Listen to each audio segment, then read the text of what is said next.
मित्रांनो नमस्कार. Ram Munde wild life world travelling आणि टुरिझम या माझ्या चॅनलमध्ये तुम्हा सर्वांचं स्वागत. एका पुलाच्या बाहेरच्या बाजूला मी बसलेलो आहे आणि या पुलाच्या मधल्या या नळीमध्ये मी तुम्हाला घेऊन जाणार आहे. या पुलाखाली काय दडलंय हे तुम्हाला मी दाखवणार आहे.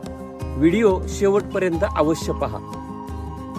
असं म्हटलं जातं किंवा मी लहान असताना असं म्हणायचे की पुलाच्या खाली भूत असतात. तर मित्र हो, असतात की नसतात हे मला माहित नाही, परंतु इथं काहीतरी आहे हे तुम्हाला मी दाखवण्यासाठी इथं आणलेलं आहे. हे बघा काय आहे ते. मातीच्या गोळ्यांनी असं एक सुंदर असं घरट आहे इथे. हे बघा, हा पुढचा निमुळता भाग आहे, हा तुटलेला आहे, इथपर्यंत असा असतो. आणि हा पाठीमागचा भाग आहे, डेरेदार भाग आहे पाठीमागचा गोलाकार. आता हे नेमकं काय आहे याच्याविषयी मी तुम्हाला अधिक या व्हिडिओमध्ये सांगतो.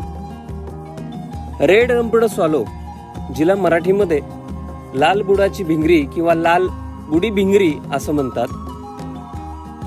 जेव्हा जून महिन्यात पावसाला सुरुवात होते तेव्हा शेतामध्ये, रस्त्यावर किंवा वर्दळीच्या ठिकाणी चिखल जमा होतो. याच चिखलाच्या गोळ्यापासून हा पक्षी आपलं सुंदर असं घरटं बनवतो. जून महिन्यात वर्गात विद्यार्थ्यांना शिकवत असताना खिडकीच्या बाहेर रस्त्यावरील चिखलाजवळ या पक्ष्याची जोडी चिखल गोळा करत असल्याची दिसली. मग दुसऱ्या दिवशीपासून कॅमेऱ्याच्या साह्यानं त्यांना मी टिपण्यास सुरुवात केली व विद्यार्थ्यांना सुद्धा या पक्ष्याविषयी माहिती दिली. जुनी पडकी घरं, वापरात नसलेल्या इमारतीच्या बाल्कनी किंवा बाथरूम, नदीवरील पुलांच्या खाली अशा निर्मनुष्य ठिकाणी हा पक्षी या मातीच्या गोळ्यांनी आपली घरटे बनवतो. घरटे बांधण्यासाठी बराच कालावधी लागतो. एक एक मातीचा गोळा चोचीच्या आधारे जमा करून त्यात लाळ मिसळून तो भिंतीवर चिटकवायचा आणि तो सुकेपर्यंत वाट बघत बसायचे, असा या पक्ष्याचा नित्यक्रम असतो.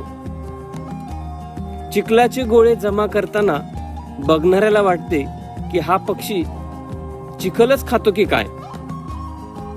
त्याचे हे घरटे निमुळते असते.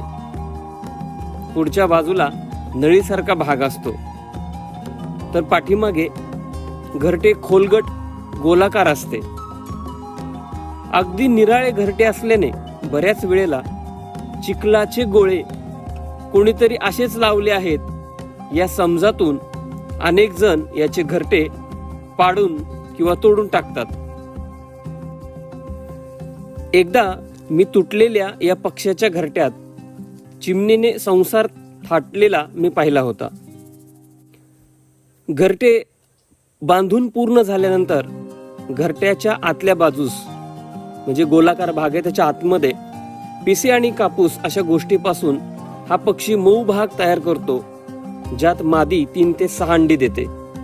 काही दिवसात अंड्यातून पिल्लं बाहेर आल्यानंतर आसपासच्या हवेतील कीटक, मच्छर, वाळव्या असे खाद्य पकडून हा पक्षी आपल्या पिल्लांना खाऊ घालतो. आकाराने अगदी लहान असलेला हा पक्षी चपळ आहे. दोन्ही डोळ्यांच्या बाजूला नारंगी रंगाचा भाग, चोचीपासून छातीचा व पोटाचा भाग पांढरा व त्यावर तुटक तुटक काळ्या रेषेचा भास असणाऱ्या काळ्या रंगाची पिसं ठळक दिसतात.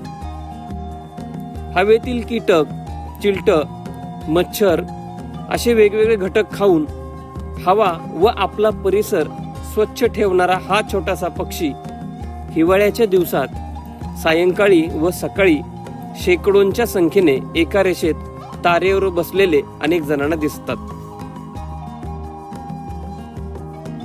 पुलाच्या खाली भूत असतात की नाही हे मला माहित नाही, परंतु या पुलाच्या खालच्या बाजूला या लाल बुडाच्या भिंगरीने खूप सुंदर असं घरटं तयार केलेलं आहे.